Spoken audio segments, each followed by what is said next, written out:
সকলোৱে ধুনীয়া ধুনীয়া ৰিল বনাই আছে পথাৰত গৈ আবেলি তাৰমানে ধুনীয়াকৈ পোহৰ থাকোঁতে ধানৰ গুৰিত গৈ পেলাই সকলোৱে চাকি জ্বলাইছে ধুনীয়াকৈ ৰিলছ বনাইছে ভাল লাগিছে দেখি পেলাই চাই ভাল লাগিছে কিন্তু আমাৰ সেই মানে সুযোগকণ নাই এতিয়া আজৰি হৈ অকণমান বহিছোঁ বহিবলৈ অকণমান সময় পাইছোঁ আৰু তুলসী গড়ত চাকি দিলোঁ শৰাই দিলোঁ দি মেলি আজৰি হৈ এতিয়া অকণমান বহিছোঁ আৰু আমাৰ এফালে তাৰমানে নিয়মটো সেই তুলসী গুৰিত যি শৰাই দিয়ে সেই শৰাই ল'ৰা ছোৱালীবিলাকে মনে মনে লৈ যায় সি আহি পেলাই ল'ৰা ছোৱালীবিলাকে তুলসী তলৰ শৰাইবিলাক লৈ যায় খায় আৰু সেয়া আমাৰ ছোৱালীয়ে এতিয়া সেই মনে মনে চুৰ কৰি আনিছে শৰাই তাৰমানে ঠগি সেয়া আনি পেলাই খাই আছে আৰু ৰিলছবোৰ দেখি ভাল লাগিছে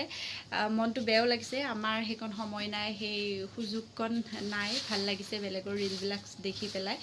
গতিকে মনৰ কথা অকণমান সময় পাওঁতে ক'লোঁ আপোনালোকক বাৰু যি কি নহওক আমিতো ৰিলছ বনাব নোৱাৰিলোৱে ধানৰ গুৰিত গৈ পেলাই চাকি লগাই ধুনীয়াকৈ ৰিলছ বনাব নোৱাৰিলোঁ সেইকণ সময় নহ'ল আমাৰ বাৰু যোনে বনাইছে তেওঁলোকৰ ভিডিঅ'ই চাইছোঁ চাই ভাল লাগিছে আৰু আপোনালোক সকলোলৈকে কাতি বিহুৰ শুভেচ্ছা জনাইছোঁ সকলোলৈকে হেপ্পী কাতি বিহু।